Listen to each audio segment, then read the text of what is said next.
আচ্ছা শোনো না, নিরামিষ দিনে মন খারাপ করো না, কী রান্না করবে সেই নিয়ে চিন্তিত? আমি বলে দিচ্ছি।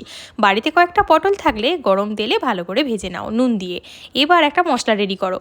ধনে গুঁড়ো, জিরে গুঁড়ো, লঙ্কার গুঁড়ো, হলুদ গুঁড়ো, অল্প জলের সঙ্গে মশলা রেডি করো। আর একটা মশলা রেডি করো কাজু আর মগজের, আর কয়েকটা কাঁচা লঙ্কাও তোমরা অ্যাড করতে পারো। আমি শুকনো লঙ্কা অ্যাড করেছি। এবার ভাজা পটলগুলোকে তুলে নিয়ে গোটা গরম মশলা ফোড়ন দাও, আর ওই জলের মিশ্রণটা করে রেখেছিলে মশলা দিয়ে ওইটা দিয়ে দাও। কষানো হয়ে গেলে কাজু আর মগজের পেস্টটা দিয়ে ভালো করে কষিয়ে নাও। এবার ফ্যাটানো টক দই দাও, ভালো করে কষিয়ে নাও।